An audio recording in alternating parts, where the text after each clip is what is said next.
예, 원달러 환율이 1,430원 선을 뚫고 코스피와 코스닥은 연저점을 기록하는 등 어제 우리 금융시장이 검은 월요일을 겪었습니다. 밤사이 미국 뉴욕 증시도 일제히 하락 마감을 하면서 글로벌 증시 혼란은 더 깊어지는 모습인데요. 관련 내용을 권혁중 경제평론가와 살펴보겠습니다. 어서 오십시오. 네, 안녕하십니까. 예, 어제 블랙 먼데이였습니다. 네. 정말 전 세계 금융시장부터 시작해서 달러와 지표도 그렇고, 그러니까 오르는 거는 달러 빼놓고는 다 내리고 폭락인 네. 그런 느낌이었는데 지난 밤 사이에 미국 뉴욕 증시 조금 올라가는가 싶더니만 결과적으로 또 최저점 기록하면서 네. 오르지 못했습니다.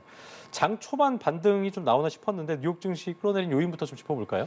일단 저가 매수가 좀 나올 거라고 이제 봤는데 안 나오더라고요. 예, 안 나왔죠. 이제 나스닥 같은 경우에는 초반에 좀 오르다가 무섭게 사실 장 후반에 가서 무섭게 떨어지더라고요. 그러니까요. 그런 거 봤을 때 일단 변동성이 그 정도 심하다라고 볼 수가 있겠고, 일단 뉴욕 증시 보겠습니다. 이제 다우지수가 이제 1.11% 정도 이제 떨어졌고요.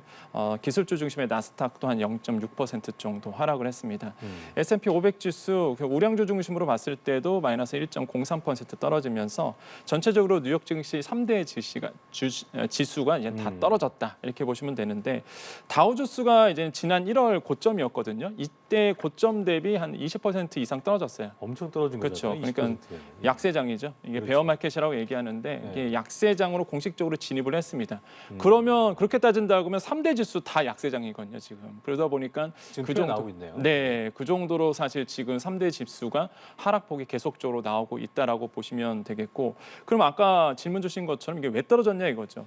파운드와 가치 폭락이 어제는 굉장히 조금 이제 영향을 많이 미쳤습니다. 그게 진짜 컸나 봐요. 예, 엄청나게 이제 영향을 줬는데, 왜 그러냐면 보통 이제 파운드와 같은 경우는 영국의 자존심이거든요, 사실. 그래서 옛날엔 저희 어릴 때는 막 2,500원에 거의 2배 차이 나고 이랬었는데 네. 그죠? 그래서 이제는 이제 거의 차이가 없더라고요. 지금은 이제는 달러 페러티라고 얘기하는데 페러티, 페리티 이런 얘기를 하는데 이제 등가잖아요, 페리티가. 그래서 1달러당 1파운드화가 될 가능성도 지금 그러니까요. 네, 그래서 지금 이럴 가능성도 지금 열려 있거든요.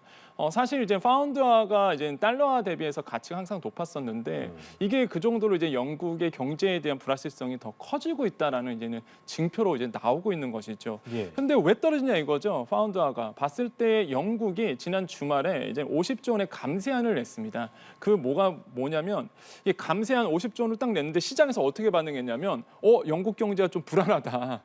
부도날 수 있다. 이런 얘기 뭔가 나오고. 불안하다. 투자자 그러니까요. 봤을 때는 좀 불안한 거예요, 사실. 그래서 뭔가 이상하다라고 느꼈던 거죠. 그 다음에 이제 파운드화의 더 기피 현상이 더 심하게 됐는데, 그러면은 왜 감세안의 내용을 좀 보셔야 돼요. 이게 사실 소비세의 기본 세율이 20%인데 이걸 19%로 내렸습니다. 그러니까 1%포인트 정도 내렸는데 원래 1년 후에 하기로 한 건데 1년 미리 이제 땡긴 거고요. 그다음에 법인세 인상 계획도 철폐를 했거든요. 무슨 얘기냐면 일단 기업들한테 좀 유리하게 하겠다. 또 소비세율을 낮추면서 좀 소비를 많이 하겠다.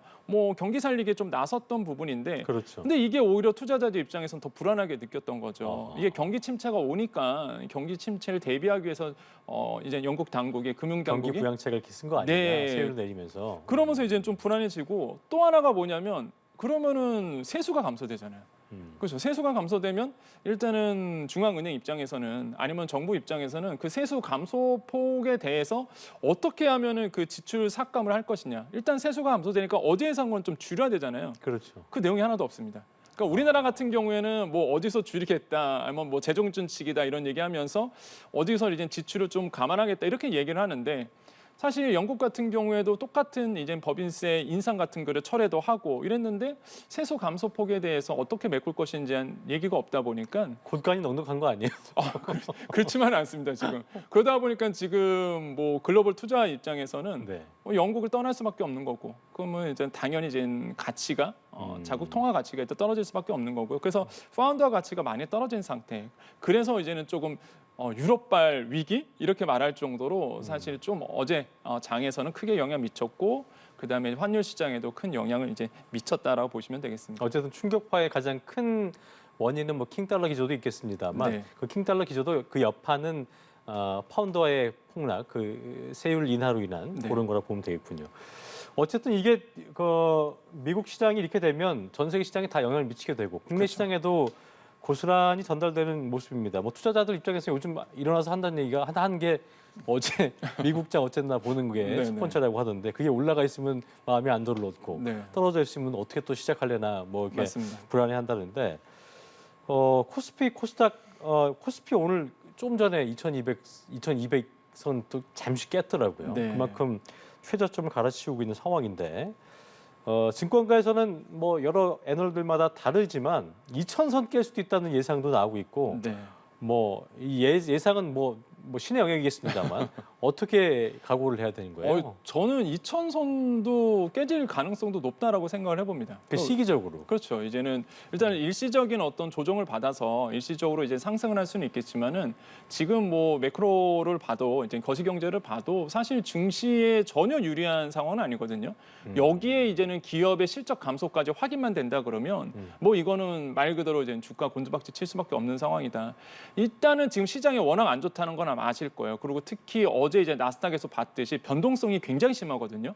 우리나라 지금 코스피 오늘 시장만 보도, 코스닥 시장 오늘 시장 보도 그래프 보면 아시겠지만 이게 오늘만 봐도 올라갔다 내려갔다 해요 지금. 그 정도로 이제는 공포 지수가 심하다는 거죠. 단타 투자자들이. 종목처럼 코스피 예. 지수가 그렇게 움직이잖아요. 그렇죠. 그래서 네. 공포 지수가 심할 때 이렇게 움직이거든요. 그러니까요. 그 정도로 지금 이제는 떨어지고 있고 코스피 지수, 코스피 추이를 보면 아시겠지만 계속적으로 우하향하는 모습들이 이제 보여지고 있습니다. 근데 이게 당분간 끝나는 것이 아니라 이번 연말까지도 계속될 가능성이 굉장히 높다. 왜? 킹달러가 계속적으로. 요즘에 킹달러는 말도 안 합니다. 킹닷 달러라고 얘기해요.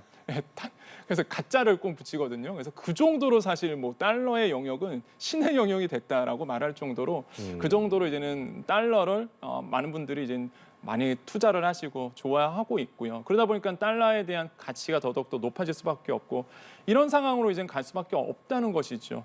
그러면은 왜 떨어졌느냐고 또 봤을 때 개인들이 이제 공포 심리 지수가 높아지고 있습니다. 투매가 좀 나오는 건가요? 네, 그래서 조금 무서워하고 있어요. 그래서 매도세가 사실 나오고 있고 오늘 장에도 똑같이 나오고 있거든요. 어제도 마찬가지였고 오늘도 지금 코스피 시장에서 본다 그러면 이제 외국인들이 많이 이제는 매도를 하고 있고 개인과 기관이 좀 받쳐주고는 있지만 그래도 사실 좀 어려운 상황이 있고요. 코스닥 시장 같은 경우에는 개인들도 던지고 있군요, 지금. 그래서 지금 같은 경우에는 개인들이 좀 겁을 먹지 않았나 이렇게 좀 생각을 해보겠고 두 번째로는 본다 그러면은 아까도 말씀드렸지만은 이제 환율에 대한 부분이 있습니다. 이제 개인들이 투자를 했을 때 환율이 계속적으로 이렇게 높아질 거라고 지금 예상을 하고 있거든요. 그러다 보니까 사실 외국인들이 떠나갈 거라고 지금 보고 있는 거예요. 그러니까 당연히 개인들이 또 거기에 맞춰서 움직일 수밖에 없는 상황으로 지금 가고 있다. 그래서 아까도 말씀드렸지만 또 유럽발 악재까지 있다 보니까 지금 계속적으로 우리나라의 뭐 코스피, 코스닥 다 우하향하고 있다라고 보시면 되겠고 이런 점에서 봤을 때에 앞으로의 주가는 사실 굉장히 불투명하다. 그래서 불확실성이 더더욱 커졌다. 이렇게 좀 평가를 해보겠습니다. 좋게 말씀해 주실 수 있는 건 아무것도 없는 거예요? 사실 주가 측면에서 본다 그러면은 사실 일시적인 반등은 있을 수 있습니다. 뭐 베어마켓 랠리가 나올 수도 있는 부분이 기술적 있겠지만 그렇죠. 예. 하지만은 전체적인 분위기나 아니면은 거시적인 환경을 보더라도 사실 이번 연도 하반기까지에는 사실 어려운 부분을 가지 않을까. 그래서 시장에서는 채권 투자 이런 얘기를 하고요. 아니면 또 연말 다가오니까 뭐 배당주 같은 10% 이상 주는 배당주에 대한 관심들도 많이 안정적인 갖고 걸로. 네, 그래서 이런 점을 갖고 있거든요. 아니면은 또 역무무먼이라고 얘기하죠. 예금이라든지 적금이라든지 아예 그냥 빼서 안정적인 걸로. 예, 아예 빼서 맞아요. 이런 쪽에 투자하신 분도 굉장히 많아지고 있다 보니까 예. 사실 뭐 지금 주식시장 입장에서는 굉장히 좀 어려운 상황으로 지금 가고 있다라고 말씀을 드립니다. 그러겠네요. 원달러 환율 해주셨는데 환율이 올라간다는 표현보다는 원화 가치 하락 속도가 좀 빨라지고 있다. 그게 네. 좀 더 이제 우리의 어떤 위기 상황을 보여주는 표현이 아닐까 싶은데 또다시 연고 좀 경신하면서 어제 하루 만에 22원 급등했고요. 네. 그야말로 뭐 브레이크가 고장난 게 아니고 없는 듯한 상승세를 보이고 있는 건데 이렇게 빠르게 올라가는 속도라는 게 참 문제인 것 같은데 오늘 상황 일단 어떻습니까? 오늘 상황도 굉장히 좀 좋지는 않습니다. 실제 원달러 환율이 어제 시장도 안 좋았고 어제 22원 장중 오르기도 했거든요. 그러니까 이게 뭐 22원 그러니까 주가도 아니고요. 예, 그잖아요. 두 자릿수예요, 사실. 근데 이게 너무 일반화돼 있죠. 지금 환율이 오르는 추세가. 그 정도로 사실 환율에 대한 불안감이 높아질 수밖에 없고 저는 왜 자꾸 환율에 대해서 위기감에 대해서 고조가 안 되는지 모르겠습니다. 그러니까 굉장히 지금 어려운 상태거든요. 환율 방어가 전혀 안 되고 있는 상태에 되다 보니까 환율이 계속 오를 거예요. 지금 뭐 1,450원도 이미 이제는 열려 있고 1,500원도 지금 열려 있는 상태다 보니까 환율에 대한 압박은 앞으로 더 커질 겁니다. 그러면 환율 지금 정부 당국이 금융 당국이 환율 방어에 나서고는 있는데 이거 못 막고 있는 상황이거든요. 그러니까 저는 좀 위기감이 있다 이렇게 좀 이제는 이렇게 말씀드릴 수가 있겠고 그렇게 해서 지금 환율이 계속적으로 오르는 추세라고 보시면 되겠고 그나마 오늘은 좀 장 초반에 시작했을 때에 한 3.30전, 3원 30전 좀 떨어진 모습으로 이제 출발을 했는데 사실 이런 부분을 보더라도 그래도 이제 환율은 고환율 상태에 있다라고 지금 보시면 되겠습니다. 그럼 왜 환율이 오르느냐? 뭐 기본적으로 대외 변수들은 있죠. 당연히 뭐 전쟁이 끝나지 않았던 부분, 뭐 당연히 이제 킹 달러에 대한 부분 이런 부분이 일반적으로 이제 항상적으로 영향을 주고 있고 두 번째는 저는 이탈리아 총선도 좀 맞물려 있다고 좀 생각을 하거든요. 그렇죠. 그러니까 이게 구구 정당이 이제는 출신 총리가 이제 됐잖아요. 여성 총리. 예, 여성 총리인데 사실 이제 왜 이게 문제가 되냐면 이탈리아 같은 경우에는 이제 우크라이나를 지원했던 나라입니다. 근데 지금 구구 정당 같은 경우에는 이제 러시아, 친러시아의 영향이 좀 있거든요. 그러다 보니까 과연 이탈리아의 이제 정치적인 영향들이 그대로 이제는 또 지원이라든지 이런 어떤 자국 통화에 대한 영향을 미칠 수밖에 없기 때문에 이게 정치를 떠나서 이제는 전체적인 유럽 시장의 주요한 역할을 하고 있는 이탈리아가 좀 변할 수 있는 부분. 그러니까 투자자들이 이거에 또 공포를 느끼는 거죠. 예. 뭔가 이렇게 또 유럽 시장에서 변화의 물결이 또 올 것이다. 이런 것 때문에 사실 또 환율 시장에 영향을 줄 수밖에 없고 마지막 세 번째로는 아까 말씀드린 것처럼 파운드와의 약세 부분 이런 부분들이 종합적으로 오면서 지금 환율이 굉장히 어려운 상태로 지금 가고 있다라고 보시면 되겠는데 정부가 방어를 하려고 그러는데요. 지금 방어가 안 됩니다. 그래서 저는 좀 위기감이 있다. 그래서 지금 정부가 아이디어를 막 내고 있는데 기반한 아이디어도 막 나오고 있어요. 그게 뭐냐면 우리나라에 이제 서약 개미들 있잖아요. 네. 미국에 투자하신 분들 그 돈을 좀 한국으로 갖고 오면 어떻겠느냐 이런 어떤 얘기도 이제 나오고 있죠. 순대외 금융자산이라고 얘기를 하는데 이게 한 7천억 달러가 정도 돼요. 7,400억 달러. 근데 우리나라 외환보유고가 한 4,300억 달러 되거든요. 거의 뭐 거의 2배 돼요. 2배네요. 예, 그러니까 이 자금만 국내에 들어와도 달러가 들어오니까 일단 그래서 이제는 요거 아이디어는 참 신선해요. 사실 좋은데 컨트롤할 수 있는 부분이 아니니까. 네, 그런데 문제가 네.